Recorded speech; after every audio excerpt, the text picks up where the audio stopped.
Baik, Assalamualaikum warahmatullahi wabarakatuh. Senang sekali hari ini bisa ketemu dengan teman-teman Ikmadiksi Politeknik Negeri Pontianak. Ini tahun keberapa ya? Saya beberapa tahun yang lalu pernah datang ke kampus teman-teman. Nah, ketemu teman-teman langsung. Hari ini alhamdulillah kita bisa ketemu lewat video. Selamat datang buat teman-teman mahasiswa baru. Selamat menjadi mahasiswa. Akhirnya tahun ini menjadi mahasiswa tidak online ya teman-teman.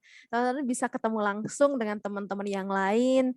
Jadi akan lebih banyak peluang untuk berkembang, peluang untuk saling belajar karena teman-teman ketemu langsung dengan temannya. Mungkin akan berbeda ya dengan kakak-kakak kelas teman-teman yang tahun lalu jadi mahasiswa baru. Nah itu apa namanya mereka mungkin 1 tahun harus belajar online. Sementara teman-teman alhamdulillah ini ada kabar rupanya teman-teman sekarang udah ketemu offline ya. Meskipun dengan protokol kesehatan. Tapi selamat ya teman-teman sudah menjadi mahasiswa. Karena tidak semua orang di bumi ini, terutama di Indonesia ya teman-teman, berkesempatan menjadi mahasiswa. Dan alhamdulillah teman-teman adalah orang-orang terpilih yang Allah pilih menjadi mahasiswa. Jadi sekali lagi selamat. Maka hari ini Mbak Biru mau sharing gimana sih agar waktu yang diberikan dan teman-teman karena sudah dipilih jadi mahasiswa itu teman-teman gunakan dengan baik. Karena tadi tidak semua jadi mahasiswa dan tidak semua dapat beasiswa bidik misi. Sebelum Mbak Biru masuk ke cerita hari ini, jadi Mbak Biru cerita-cerita aja ya teman-teman sharing tentang berprestasi ya. Kenapa sih kita harus berprestasi gitu, bagaimana caranya dan sebagainya. Mbak Biru mau highlight dulu nih, apa namanya tentang kenapa sih kita harus berprestasi itu. Sebelum kita belajar ya, apa sih itu prestasi. Jadi gini loh teman-teman, pertama, tadi tidak semua orang berkesempatan jadi mahasiswa. Kedua, tidak semua orang berkesempatan dapat beasiswa seperti teman-teman. Ketiga, waktu jadi mahasiswa teman-teman itu terbatas. Jadi teman-teman nggak mungkin dong seumur hidup bakal pengen jadi mahasiswa terus. Meskipun ada jenjangnya ya setelah teman-teman dari Politeknik Negeri Pontianak, mungkin nanti pengen lanjut lagi S2 kemana atau S3 kemana, itu bagus. Cuman kesempatan teman-teman untuk jadi mahasiswa S1 kan sekarang aja. Nah, jadi teman-teman, yuk kita gunakan kesempatan itu sebaik-baiknya. Karena apa teman-teman, kampus itu berbeda dengan SMA. Jadi kalau dulu teman-teman saat SMA mungkin misalnya ada lomba dan sebagainya, kok teman saya terus Kak yang dipilih gitu ya. Tapi kalau saat kuliah tidak ada lagi sistem seperti itu. Tergantung teman-teman mau daftar atau enggak. Karena lombanya terbuka untuk umum, semuanya bisa daftar. Nah siapa yang mau lebih aktif, siapa yang mau lebih mencari tantangan, maka dia yang akan lebih berkembang. Nah, jadi teman-teman harus ubah mindset dulu nih. Teman-teman sudah bukan lagi siswa, tapi sekarang sudah jadi mahasiswa. Mahasiswa itu sesuatu yang mahal ya teman-teman, lebih dibandingkan sosok siswa. Maka teman-teman saat sudah mahasiswa itu dianggap sudah adult learner, pembelajar yang sudah dewasa. Artinya teman-teman memang apa namanya, dianggap tidak perlu terlalu diarahkan lagi seperti saat SMA dulu. Teman-teman dianggap sudah mampu mengidentifikasi bahwa, oh aku ini perlu belajar lebih dalam, aku perlu berkembang, makanya aku perlu daftar organisasi ini, itu, dan sebagainya. Aku perlu belajar lebih lanjut, aku harus aktif penelitian, aku bisa daftar hibah penelitian ini, itu, dan sebagainya.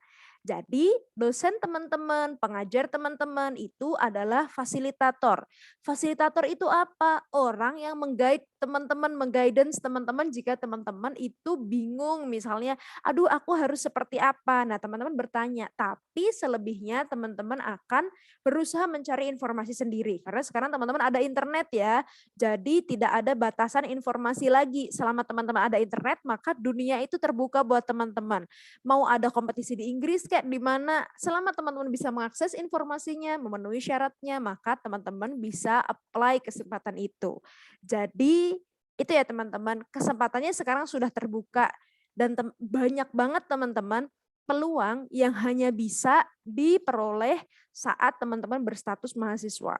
Kenapa? Banyak banget event di bumi ini yang syaratnya adalah students. ya. Student itu maksudnya college student ya, teman-teman kayak mahasiswa gitu. Jadi ketika teman-teman sudah nggak mahasiswa, meskipun masih banyak peluangnya, tapi eventnya itu berbeda gitu loh. Jadi buat teman-teman mumpung masih jadi mahasiswa, gunakan status mahasiswa teman-teman itu untuk belajar sebanyak-banyaknya, sepuas-puasnya, mumpung teman-teman masih berstatus sebagai mahasiswa.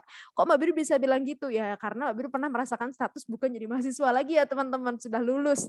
Teman-teman kan ini baru mau mulai jadi mahasiswa. Jadi Mbak Biru kasih bocoran nih biar teman-teman bisa memanfaatkan waktu mahasiswa itu sebaik-baiknya. Nah, ada beberapa hal nih yang Mbak Birul dikasih panitia tornya. Oh iya, mungkin teman-teman udah kenal sama Mbak Birul ya. Nanti teman-teman moderator insya Allah sudah membacakan dan sudah mengenalkan siapa ini Mbak Birul. Mbak Birul adalah kakak kelas teman-teman di bidik misi ya. Jadi atau sekarang namanya KIP kuliah. Ya, jadi apa namanya, Mbak Birul sekarang mau bahas tentang apa itu prestasi, terus habis itu gimana caranya menjadi mahasiswa yang berprestasi, bagaimana caranya dan apa yang harus dilakukan teman-teman nih selama jadi mahasiswa. Mbak Biru izin share screen sebentar ya teman-teman. Oke. Nah, jadi apa namanya, ada beberapa hal yang pengen Mbak Biru share hari ini tentang berprestasi.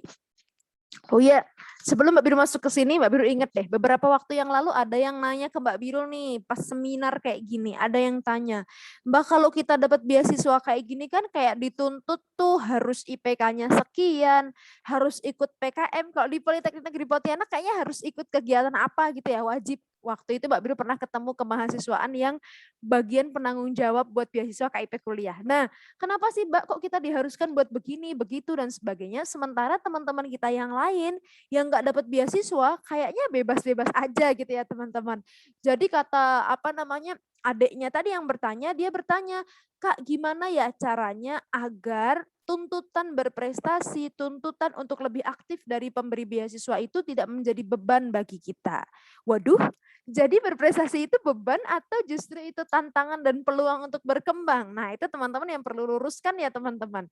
Nah makanya judulnya nih Mbak Beri berprestasi haruskah buat teman-teman ya. Kita membahas dulu dari prestasi itu apa. Ya, jadi teman-teman ini kalau teman-teman lihat KBBI, Kamus Besar Bahasa Indonesia ya, prestasi itu hasil usaha yang dicapai dari apa yang diusahakan ya teman-teman.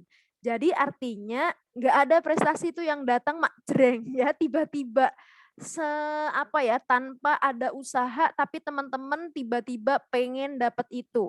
Pokoknya aku pengennya cuma kuliah, habis itu habis kuliah nonton, habis nonton YouTube terus habis itu tidur, habis itu kayak gitu tapi pengen jadi orang yang punya banyak prestasinya, pengen sering jalan-jalan ke luar negeri gratis, pengen ini dan sebagainya. Ya nggak ada cerita kayak gitu teman-teman. Karena ya gimana ceritanya? Minimal kalau teman-teman mau menang lomba itu harus daftar lombanya dulu kan. Dan itu perlu usaha. Makanya ya hanya orang-orang yang berusaha lebih yang bisa punya capaian lebih teman-teman. Jadi buat teman-teman, yuk cari informasinya dari sekarang. Dengan teman-teman menyandang status mahasiswa, maka teman-teman sesungguhnya telah membuka banyak peluang baru untuk berkembang lebih luas. Ya, searching aja. Misalnya lomba menulis untuk mahasiswa tahun 2021. Wah, itu keluar banyak banget di internet. Tinggal teman-teman mau daftar apa enggak ya. Tuh. Jadi prestasi itu buah dari ikhtiar atau usaha dan doa ya teman-teman. Nah, jadi buat teman-teman nih mumpung masih mahasiswa baru, yuk dipetakan. Aku nanti selama kuliah pengen prestasinya apa aja.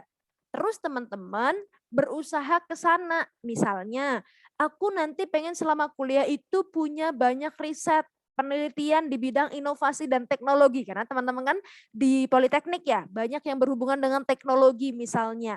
Tapi berupa karya tulis. Wah, gimana ya? Belajarnya kemana ya? Oh, maka teman-teman bisa bergabung di komunitas atau di organisasi yang mendukung skill itu. Organisasi kepenulisan misalnya, atau organisasi penelitian yang ada di kampusnya. Terus habis itu nanya-nanya ke kakak kelas yang menginspirasi, yang memang punya track record prestasi di bidang itu. Agar nanti teman-teman dimentorin sama kakak kelasnya yang sudah pernah sukses di bidang itu, sehingga teman-teman terarah. Atau bisa juga minta dimentorin dosen, Prof, Pak, Bu, saya apa namanya ingin sekali ikut lomba ini. Saya sudah mempersiapkan ini mohon dibantu dibimbing. Insya Allah dosennya akan dengan senang hati membimbing. Apalagi dosen yang memang sering terlibat dalam aneka lomba dan sebagainya ya teman-teman. Nah itu yang pertama usaha, jangan lupa yang kedua adalah doa ya teman-teman. Karena ya manusia itu titik terjauhnya cuma berusaha dan berdoa gitu ya. Tapi kan decision maker-nya Allah ya teman-teman. Jadi tetap harus berdoa, jangan lupa nih mahasiswa ya. Itu. Nah prestasi itu nggak cuma akademik ya teman-teman, itu yang perlu digarisbawahi. Jadi prestasi itu nggak cuma IPK, cuman kalau anak bidik misi, anak KIP kuliah, IPK-nya harus bagus. Kok harus Mbak? Ya gimana, kan udah dibayarin sama pemerintah buat kuliahnya, udah dibayarin uang sakunya, masa nilainya masih nggak bagus?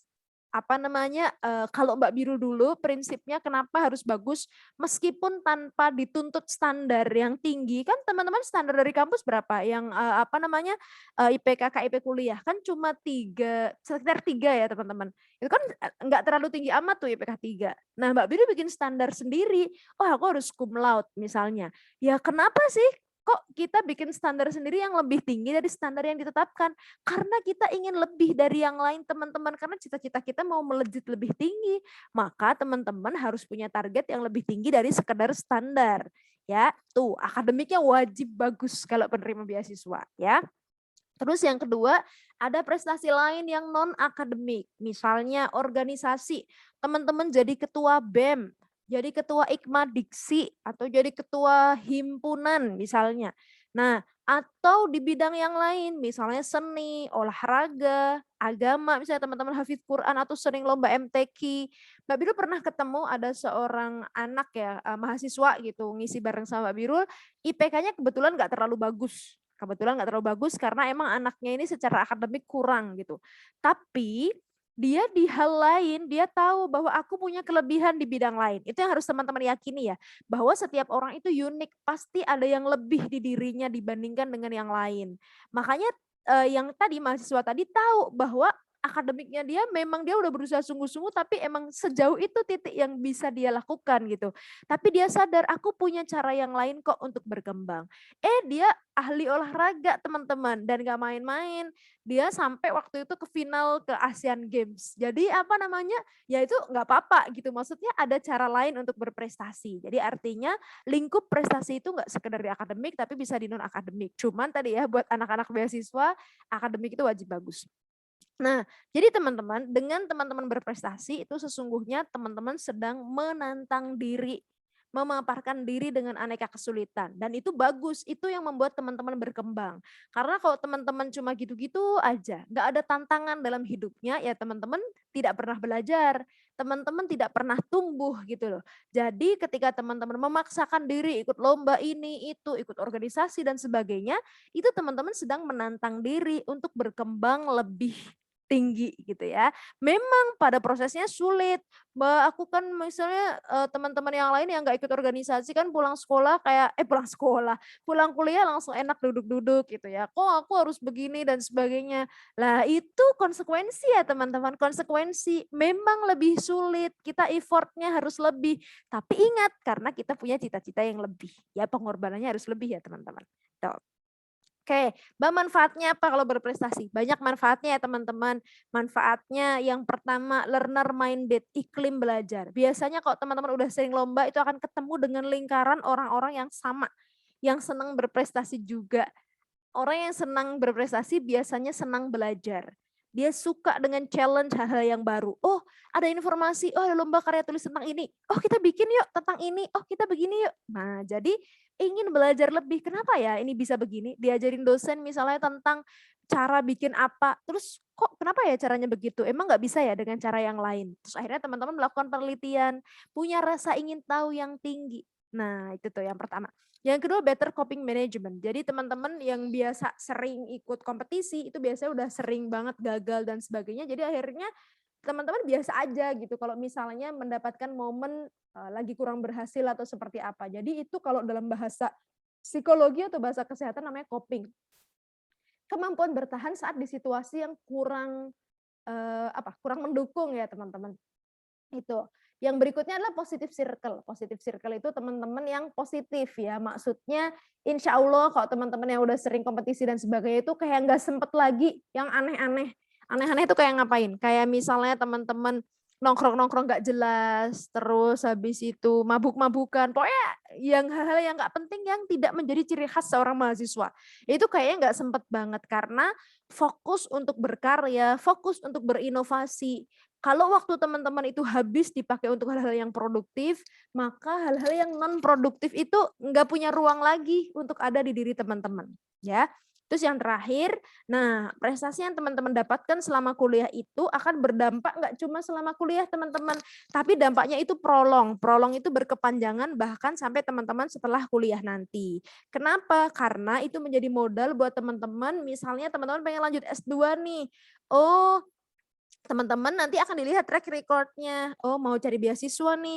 Ini dulu gimana nih pas kuliah? Oh, ternyata dia selain aktif di kampus biasa sebagai mahasiswa, dia juga aktif loh, punya prestasi, aktif di organisasi dan sebagainya. Itu akan menjadi pendukung track record kita, terutama kok teman-teman pengen dapat beasiswa nanti berikutnya. Terus selain itu juga bermanfaat untuk saat teman-teman yang pengen langsung kerja misalnya. HRD pasti akan menggali hal-hal di situ karena teman-teman akan belajar teamwork dan sebagainya itu bukan di kelas tapi di organisasi ya. Terus kompetisi itu orang jadi tahu bahwa teman-teman itu orang yang suka dengan tantangan baru dan itu sangat dibutuhkan banget di lapangan pekerjaan kayak gitu teman-teman. Nah, jadi berprestasi itu cara meluaskan manfaat. Jadi ini nih Mbak Biru pernah nulis di Instagram buat teman-teman. Mbak Biru biasanya nulis di Instagram di sini @birulqadriyah _RW. Jadi kita tidak bisa merubah orang lain, tapi kita bisa menginspirasi orang lain untuk berubah. Jadi teman-teman, kalau teman-teman pengen menebarkan inspirasi yang lebih luas, berprestasi itu menjadi salah satu caranya. Jadi kita nggak perlu nyuruh-nyuruh orang buat kayak, ayo kamu berprestasi, ayo kamu begini. Tapi kita kasih contoh gitu loh. Yuk kita misalnya dengan teman-teman berprestasi, teman-teman jadi sering exchange, sering macam-macam, itu teman yang lain jadi ingin belajar, kok bisa ya kamu seperti itu? Oh ternyata kalau misalnya kita menggunakan waktu yang produktif, itu ternyata banyak ya hal yang bisa kita dapatkan. Atau teman-teman jadi lebih sering memberikan informasi ke masyarakat, memberikan penyuluhan dan sebagainya. Jadi akhirnya orang yang lain itu jadi terinspirasi untuk bisa berbuat baik dan berbuat banyak seperti yang teman-teman lakukan. Nah, gimana nih caranya gitu ya. Ini fotonya Mbak Biru nih pas S2 ya. Jadi gimana caranya? Yang pertama harus punya niat ya teman-teman. Cita-cita. Dari sekarang teman-teman harus punya cita-cita. Dulu Mbak Biru pas kayak teman-teman, pas mahasiswa baru, itu Mbak Biru udah nulis tuh cita-cita. Bener-bener habis pengumuman keterima mahasiswa baru di UGM, langsung Mbak Biru tulis cita-cita. Mbak Biru akan jadi mahasiswa terbaiknya UGM. Itu tanpa mikir-mikir, Mbak Biru tulis. Dan rupanya benar-benar Allah kabulkan ya teman-teman. Jadi maksudnya punya niat yang kuat. Itu Mbak Biru nulis tahun 2010, jadi ketahuan tahunnya ya. Terus beneran tahun 2013 jadi mahasiswa berprestasi 1 UGM. Itu banyak banget yang Mbak Biru lakukan kayak gitu. Jadi punya cita-cita apa, terus akhirnya nulis apa. Mungkin kalau teman-teman pernah lihat videonya atau panitia bisa ngeliatin sebelum sesi saya ini, saya pernah pidato di depan presiden, itu juga pernah Mbak Birul tuliskan di cita-cita Mbak Birul. Terus iseng aja nulis gitu, oh saya kayaknya pengen begini deh, ditulis. Dan ada ikhtiar menuju ke sana ya teman-teman. Dan alhamdulillah Allah mudahkan gitu. Kalau bahasanya gurunya Mbak Birul tuh kalau kita sungguh-sungguh, insya Allah Allah siapkan jalan. Tuh ya. Tuh yang kedua makanya sungguh-sungguh. Harus kalau teman-teman punya cita-cita, sungguh-sungguh perjuangkan. Jangan setengah-setengah, males-malesan, nggak bisa. Terus habis itu yang ketiga, melebihi standar. Melebihi standar itu kalau misalnya tadi minimal anak penerima beasiswa KIP kuliah IPK-nya berapa gitu. Ya teman-teman harus lebih dari itu kalau pengen lebih ya. Ya gimana ceritanya indikator berprestasi kalau sama nilainya ya. Tuh. Terus habis itu harus disiplin. Disiplin itu kalau teman-teman punya target itu ya harus ikhtiar ke sana, jangan memble-memble. Maksudnya kayak aduh ntar aja deh dikerjain tugasnya, aduh ntar aja deh. Nah itu tuh teman-teman kayak gitu-gitu. Jadi harus disiplin dalam mengatur waktu, disiplin terhadap diri sendiri. Oh aku nggak bisa nih kalau nonton YouTube lama-lama, aku harus belajar. Nah harus disiplin. Mbak Beri izin minum bentar ya teman-teman. Oke, yang berikutnya adalah istiqomah.